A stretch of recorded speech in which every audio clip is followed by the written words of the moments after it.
Hello, everyone. Yeah, my name's Jamie. This is me here. Yeah, co-founder of FreelyGive. We focused on native Drupal CRM for a while, but I've become obsessed with AI. So are there any other Brits here? Okay, so like, this is one thing, is you're not allowed, if you're English, you're not allowed to be into anything other than football, basically. And I like AI, and I really like talking about AI. And so I talk very fast. So I've got Frederick in the back there who'll probably wave if I just start speaking really quickly, because I'm doing the thing that I would not be allowed to do in England and get excited by any topic at all. So yeah, and I lead the AI initiative in Drupal, and I'll talk a bit about that. And I want to talk a bit about the takeaways from this is we in Drupal, we think we're really surging forwards. I think there's never been a better time to do it with Drupal. And Drupal creating brains. So I'm going to start a little bit on the history of what we did with Gaia AI, where things are going in the Drupal community. I'm going to go very practical with a couple examples of clear things we could just do right away that are showing real promise. But we're going to get a little bit philosophical, a bit weird near the end as we talk about where I think things are going. So is anyone interested in philosophy here? Anyone? Okay, we got a few. Cool. So you'll like that bit. So we've already heard about the initial focus with the editor assistant and the chatbot. And we had so many dreams of what we wanted to do. The dashboard building, report creation and assistance, automated categorization and connecting things to other things. So we have all these dreams, and some of it is with Gaia AI, and some of it is in the Drupal AI initiative generally. And we started building this stuff a couple of years ago, but it was having this thing with AI is huge. It was too big for just one company to do everything, or even a couple of them to do. So we started working on something we called the AI module in Drupal. And this was like a core place that built the underlying functionality of Drupal. And it was actually, even from the beginning, more than just FreelyGive or one company. It's very rare in Drupal. A lot of the time, a single organization will lead one particular use case or one area. And we really felt from the beginning we needed this to be open, inclusive, and bigger, because the scale we felt was gonna really blow up. At the heart of it is an abstraction layer. It means it can connect with all these different models, all these different providers, in fact. They're very different, some of them. Some of them are by a single AI company. Some, like Hugging Face, gives you access to, like, I think 10,000 different models. Some of them are built more corporate into certain companies, and some are provided by the Drupal community itself to make things a lot smoother. And so what that means is that when you build some AI application on top of the AI module, we're future-proofed for new features, new providers, new models that come out. And when we build changes to support all these new features, the things that have been built on top of it, such as Gaia AI, can make use of those things. And in Drupal, we created a new product called Drupal CMS that is aimed to be like Drupal, but easier to get started out of the box as a pure content management system. And we created these AI agents that went just that little bit further than the chatbot you've seen. Instead of telling you information and collecting it, they could do things. They could actually create, we call them content types, but whole features in Drupal. It could create the categories. Drupal is very powerful, allowing you to create and customize your applications. But even then, the learning curve can be a bit harder for some people. And this helps you because you can ask this AI agent like advice on how to do it, but then it can do some of those things for you. Impressive. Where can we go with this? Well, we have a kind of roadmap of so many agents that we are building now, have been built, can do more and more and more things. You can see bring our own agent here as something now. We have a system where even non-developers can create their own agents that can do a whole host of different things. A little simple one that we really liked was with London councils, you have to aim for most of your content to have the reading age of 9. And so we have this system here where we've got an automated way of seeing if the content is what reading age it's at. Then we have an agent that rewrites that content for you, reducing it to that age. But then it checks its own work and then tries again until it gets it right. And by going around and around in this loop, it can get closer and closer to the score that it needs to go for. But we needed to go bigger. And so we started this thing we call the Drupal AI initiative. Rather than just a module, it's an official thing under the Drupal Association where multiple companies have come together and we are working together to push Drupal forwards. Sponsors can come in to join this initiative and they have to pay both an ongoing fee and give the initiative developers. So some of them is half a full-time developer and sometimes it's a full-time developer. And this has also grown. So we now have, from the 5 founding companies, we have almost 20 and it's growing every single day. The new version of the Drupal AI module, rather than just being, at the beginning, mostly one person did a lot of the work. It's now, the last version had 1,000 commits and 130 different people contributed to the new version of the Drupal AI module. We're getting 500 downloads a week. And what this means is, this is something bigger than just one company. It is a lot of us. And we've seen nothing quite like this in the Drupal community. A lot of different organizations coming together towards this goal of pushing and surging forwards. And we have our own approach to this. We are strong believers in AI-human collaboration. There are lots of tools that will fully automate things. And there's place for that, but we strongly believe in giving tools for even non-developers like myself to engage, understand those workflows, edit those workflows, change them, and get involved in that governance. Trustworthy governance is very important. Strict data sovereignty is very important. Knowing where that data goes and how it works is the heart of what we do. We believe strongly in open source flexibility, not being locked into one vendor. It's in how we organize. As I said, even with open source software, you can still have one company that is the main company behind it. And if they go, or you don't like that, it's hard to use that open source software. But from the beginning, it's always been more than just one. And we're really big on community innovation. We're really big on, a lot of us are out there in the field, close to the organizations. We're not in these kind of small Silicon Valley ivory towers building just tech. We're right there with people. And from the community, we think we'll get more powerful, real, practical innovation. So I'm going to go through a couple. And some of this is top secret. Like literally, we're going to have a DrupalCon in a couple of weeks' time, and there's going to be a big announcement of some of these features. Don't want to tell everyone about it. This video will take a while to go out. So you're getting a little sneak peek on some really top secret, exciting stuff. So the first thing is just search, a simple thing. You saw a little bit about that with the chatbot. And what we found is there's some even more powerful ways of doing search that is really nice and simple, but has really great results. And so one of them, I'll just go into AI search generally first. We have something here where you can have search that talks to your data. And instead of searching based around the term, it understands the query, understands the meaning. And this is in the chatbot in Gaia AI already. And so a little example, here's a recipe site that has a bunch of things like pizza. And you type in the word Italy into search, and pizza does not appear. Now, obviously, you can change this. You could go in and put loads of effort into tagging things correctly, putting synonyms and all this kind of stuff. But that hasn't been done, as it frequently isn't. And so there's no results. But instead, we go for recipes inspired by Italy. And AI, understanding what a pizza is, understanding deep Mediterranean quiche, understanding where those things come from, can give you some answers. So that's a simple thing. This helps us prevent hallucinations. It means it's more likely AI is going to give you a good answer. It's pluggable.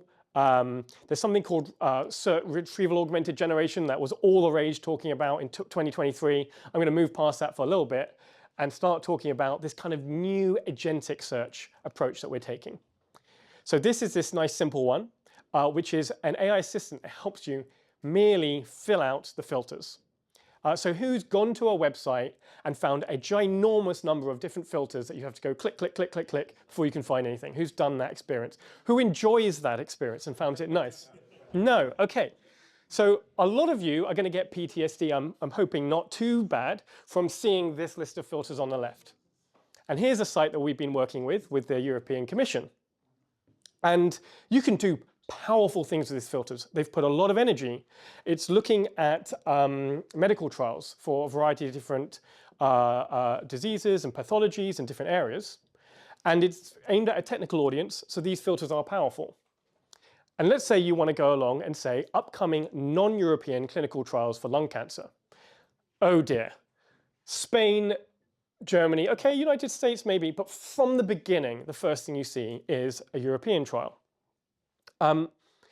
What we actually did as well is we put the same thing into Google, because obviously with Google, we can search just this specific site, put the same query in, and the first thing was something from Italy. But now we use our magic behind-the-scenes AI-powered system. And the first thing you see is real-world evaluation of sorafenib, I'm not going to get that right, among Chinese non-small cell lung cancer patients, and it's China. How did this work? Well, actually what we did, we had the AI agent. There's no hallucinations because it's not actually generating anything that you need to show to the end user, but it went through the user query and went through all the filters on the site and just filled it in. And you can see a bit of the filters that it's filled in itself because it could pick all the non-European countries. It's actually given you a write-up of why it did what it did and how it used that user query, which you could show to your end user if you wanted them to see behind the scenes a bit. And then it did the filtering. And this thing is so simple and so powerful, and yet immediately solves a very painful thing with search a lot of the time. It doesn't have any of the hallucination problems. The end results are just your content. And there's actually limited user privacy stuff. No, there's no more data that's been sent than, let's say, if you have a Google Analytics token. And this is simple enough that I strongly believe, we haven't tested enough, that self-hosted open source models should be able to do this. And so you could even have zero data going anywhere. Then with agentic search. So has anyone used like the ChatGPT web search features at all?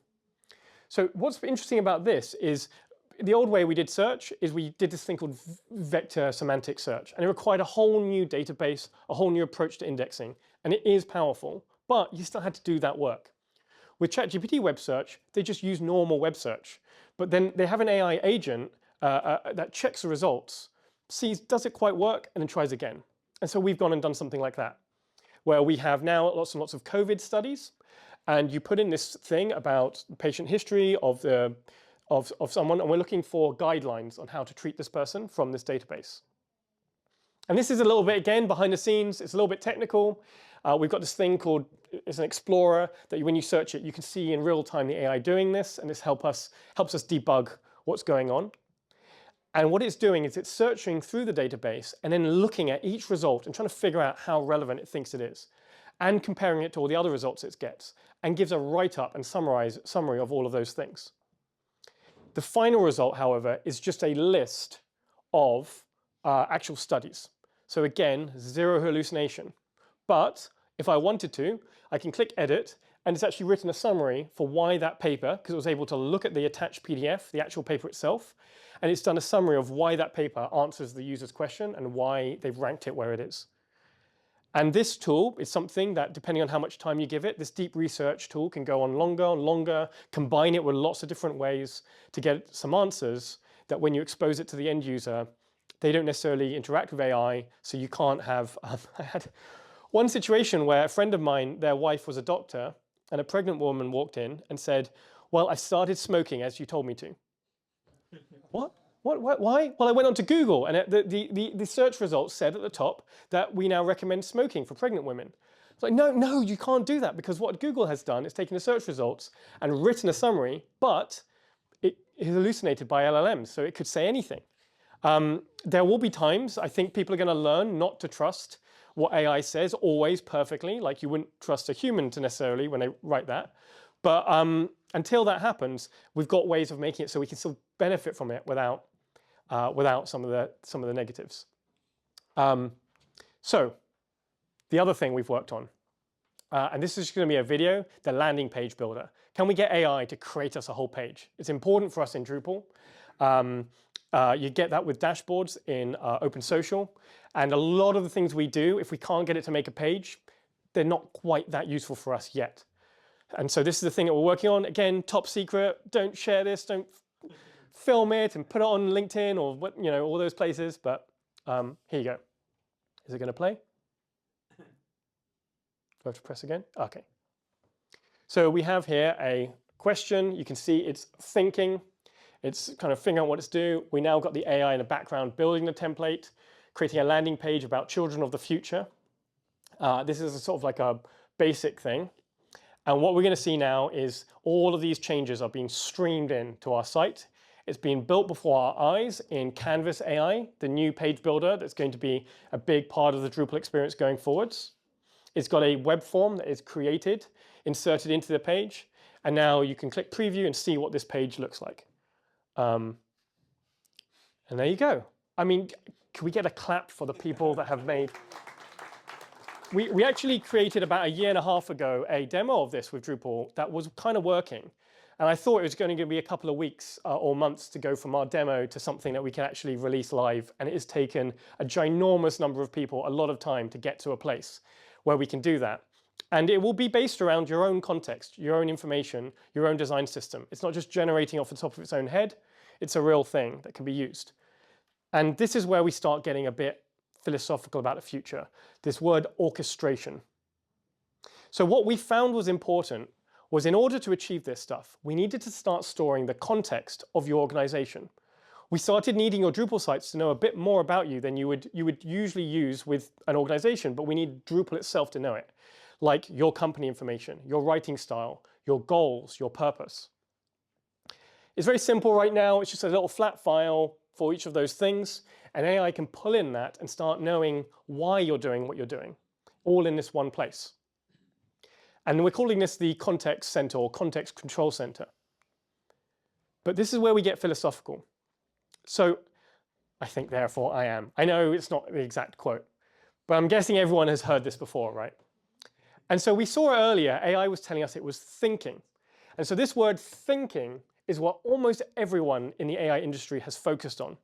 Thinking is like a process that we do. It's a process that we use for generalizing information from some information. We use it for problem solving. We use it for figuring out where we want to go and what we want to do. And programmers are really into processes and figuring out processes. Most of the code they do is processes. But that is not what we are. That's not even the most important part of thinking. It's missing out the I and the I am bit. And I think one thing that a lot of the AI industry is failing on is they're not thinking enough about the consciousness, the I, the thing that makes me, me. They're just thinking about the thinking bit. And it keeps messing up as a result of that. Who here is familiar with Claude Code or tried this out at all? A couple of developers.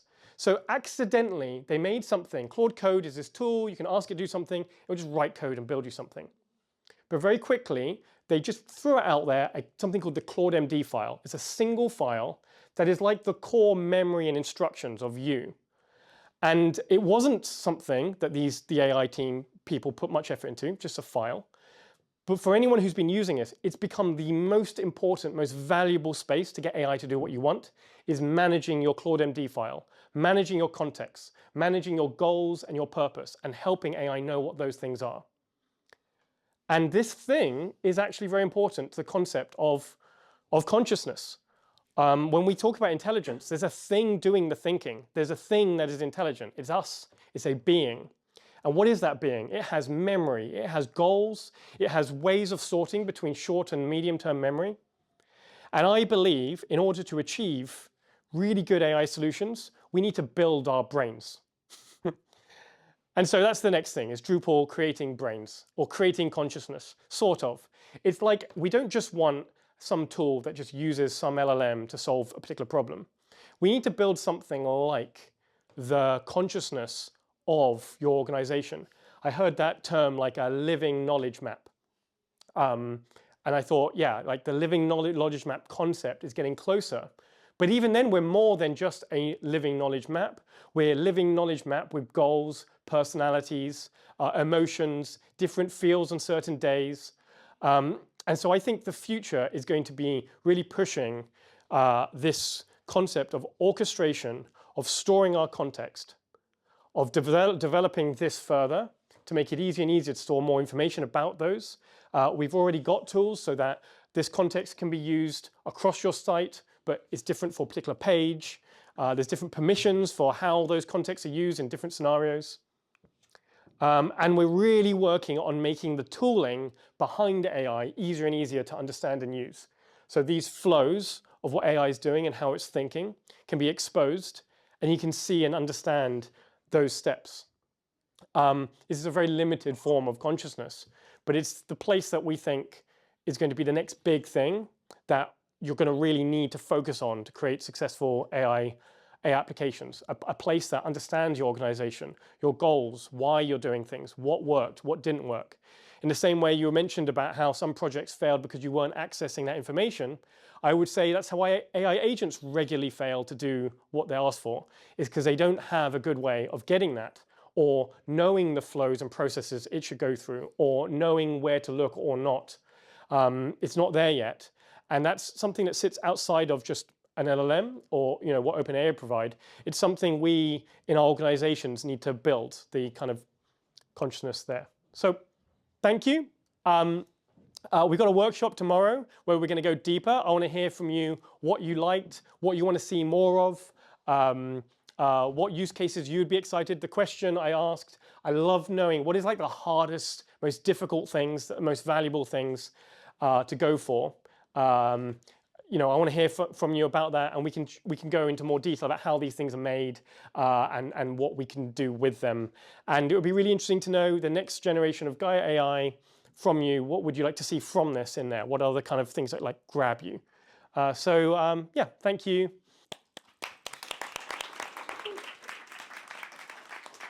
Thank you so much, Jamie. Questions? Yes. Hey, Jamie, thank you very much. Very cool presentation. I want to ask you the same question you asked earlier. If you had the magic wand today, what would you do? For me, it is, in the Drupal community particularly, it is this stuff that I said about consciousness. So I would like to make it basically easier for a non-developer like me to tell AI what I want it to do, see what it does, and change it. I think I want to be faster at iterating when I'm working with other clients and solving problems. I'm still in a place where when I'm asking AI to do things, it's just a chat. I want to be able to like talk to it and it like create a flow that I can change to make it do something real in my life in some way. I'm still in a place where in my own day-to-day life, I rely on AI to talk through things, but I can't rely on it to do anything yet. Like I wouldn't rely on it to do my shopping or book. They talk about that with booking flights, because those are processes that I like. I've got my own way of doing it. I've not that recently now, but I got married, bought a house, and now I have my way of loading the dishwasher.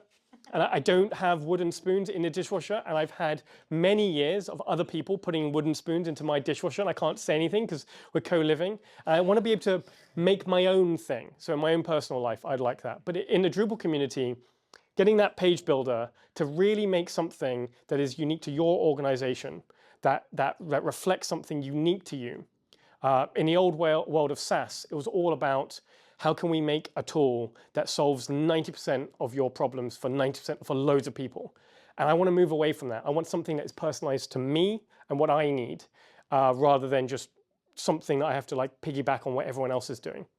So I think, yeah, that's it. That more personalization, that more finer control, and making it easier for me as a non-developer.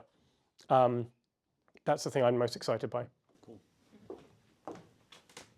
Thank you. I would definitely agree with that. Specifically the booking flights. So my question is about changing in culture. You mentioned that before, we have databases, so what we put in comes out, and what comes out is either true or false. And now with AI, we get output that we don't fully control yet, and sometimes even changes. The next day I ask it something and it gives a different answer. And and it can lie, right? It can hallucinate, maybe not with lying as lying with a purpose, but give false information. Um, Many of the people here, they work for organizations that are very serious, and policies, and people rely on having confidence in these answers. We're seeing a struggle from going to test environments to actually AI in production in large organizations. What is the advice that you would give organizations that are currently thinking about optimizing but also hesitant because of this failure rates in AI? And so what would be your advice towards production? Yeah. So if I go back to this thing, there's a friend of mine was working on a big thing with a very large insurance company, and they released at the beginning of the year in an investor day a system of 128 AI agents that reduced the insurance underwriting process down from 3 weeks to a couple of hours. And one thing about the way they did this is it was a very, very carefully orchestrated process. Those agents were, most of the times the LLMs, they were doing one thing. It was given all the information it needs to do that one thing, and it's making a simple decision. And what he found was very simple, cheaper models were fine. And these newer ones, they're a little bit better, but they're not much because it's so carefully orchestrated. What a lot of people like to do at the beginning, which is good when you're developing it, is to have a problem and just throw it at AI and just let it do its thing. And it will make magical demos immediately. But in reality, AI isn't very intelligent. It's not good at reasoning. And we need to, as humans, bring in our processes.